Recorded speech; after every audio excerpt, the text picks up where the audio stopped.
What is going on YouTube and Weight Loss Warriors? It's your boy C-Dub and I'm back with another video.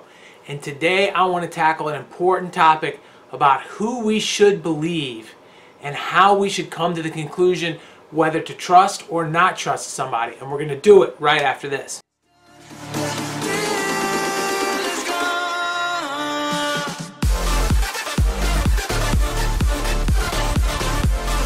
What is going on? My name is C-Dub and I lost 125 pounds eating just one meal a day. And I created this channel to reach out and help you with tips, tricks, and knowledge on your weight loss journey. For all you that are first-time viewers, I appreciate you clicking on it today. I hope you become a subscriber and you eventually become a weight loss warrior. And to all of my weight loss warriors, I appreciate each and every one of you. Thank you so much for your support as we start to push towards 3,000 subscribers in a couple, like 9 months. It's amazing. We are killing it, and it's thanks to you and your support. So I got an important topic today, and I want to break it down. And the intro might have been a little confusing, so I kind of wanted to talk about what I mean. And what I mean is you literally can look up right now. You could Google why intermittent fasting is helpful, and you will get a laundry list of people that are going to give you information about why intermittent fasting is helpful. And then you could type into that same Google search, why is intermittent fasting bad for you? And you will get a laundry list of videos that tell you that it's bad for you. And we can do this with the vegan diet, the carnivore diet, the paleo diet. We can do it with the keto diet. We can do it with OMAD, or we can do it with alternate day fasting. And there's always people on two totally different sides giving you information. And you literally can watch one video and be blown away and say, I absolutely want to do this, and then immediately watch another video and say, I'm never going to do that. And it's a very twisted and weird kind of situation. And so we have to understand exactly what's going on here. When I was growing up, my dad used to say expressions all the time to me, like things simple as, you catch more flies with honey than you do with vinegar. And these kind of carried with me through the test of time, but here's one that he used to say all the time that shows in this video it fits perfectly. And it's simply that there are three kinds of lies. There's lies, damn lies, and statistics. And so what does that mean, right? And when I was a kid, I used to kind of think, but as an adult, I kind of learned. And now that I'm in the middle of this weight loss thing, I see it more clearly than ever before. So basically what they're saying there is, so you can tell somebody a lie, and you can tell somebody a really far lie, but the worst kind of lie is when you can tell somebody something that's not true and back it up with science. And so it happens all of the time. People will take a part of a study and they will give you information with excluding the important parts of the study that make their argument weak. They will intentionally leave that out of it. And it trickles down. Once somebody has made a video saying science proves because of these reasons that intermittent fasting is wrong, now people will nitpick off of that person's video and make more and more and more, and it will spread like a cancer through the internet.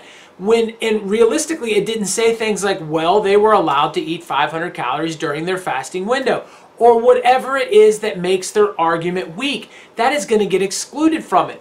And many times on YouTube, they won't link the studies down below. And the reason behind that is because you can look at the study and you can read it yourself and interpret the material that's there and figure out whether it's strong or not. And that's why you see, if you go back to any time I talk about a study and reference it, I always link it down below. So for your own eyes, you can look at it and not take my word for it. And then you can interpret what's going on from there. But you also have to realize that studies are funded by people that have agendas and people that are being paid oftentimes. So you can't even trust those. So we get lost in this giant cycle of misinformation. You see it through the weight loss community and you see it through the media, right? You can watch a report on Donald Trump from one station and a report on him from another, and you'll get two totally different perspectives on what he's doing and what he's all about. And the same thing goes for Barack Obama or anybody else, right? The information can be skewed one way or another way. And if you have an intelligent person on the other side of that, they can paint a beautiful picture for you that's just full of lies. And we see it every single day in politics and in weight loss. And so it doesn't matter what side of the fence you sit on politically, and it doesn't matter what your diet is or what your thought process is through intermittent fasting. The bottom line is you can't literally trust anything you're hearing for what they're saying. You have to be able to do a few different things. Number one, I highly suggest that you research things on your own. That you are the one that has the power of looking these studies up, finding the information people are talking about, reading them, and seeing if what they're saying seems valid. And then you can make a conclusion.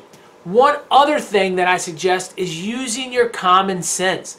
And this is something that a lot of people don't do. Whenever I talk about intermittent fasting, people immediately tell me that I'm starving. And they get on this whole starving thing.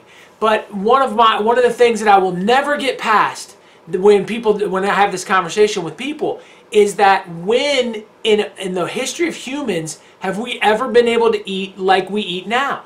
When can we sit down and have 3 square meals a day or eat 6 times a day? When in human history? And once you realize that never in human history have we ever been able to do that, it starts to dawn on you that we're probably not built to do it either. That it's not just a resource thing, but that over the course of time, our bodies have had to adjust to not eating all the time. And now that we're eating all the time, we're putting ourselves in sickness. And then you just look at the simple fact that the obesity rates and everything in the world are just going up and up and up and up and up as 3 meals got introduced.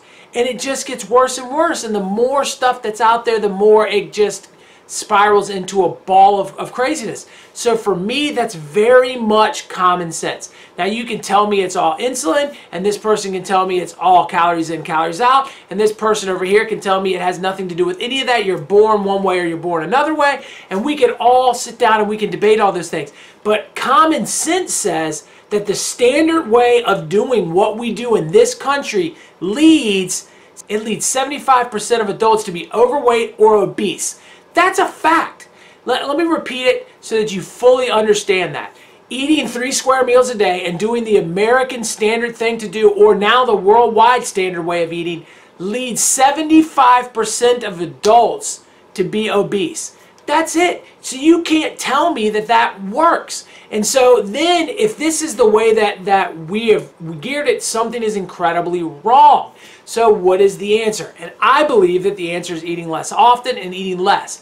And so that happens through intermittent fasting, whichever protocol you want to have. And whether it ends up being a calorie restriction thing or whether it ends up being an insulin thing, it's irrelevant, because the bottom line is you are getting smaller. But here's the kicker. You guys have heard it on my channel. Throw it down in the comments how much you heard it and support it and believe in it too. Because if you don't, I don't know what to tell you, but it's really simple. It's the study of, you guessed it, one. It's the study of one that matters. It's the study of you.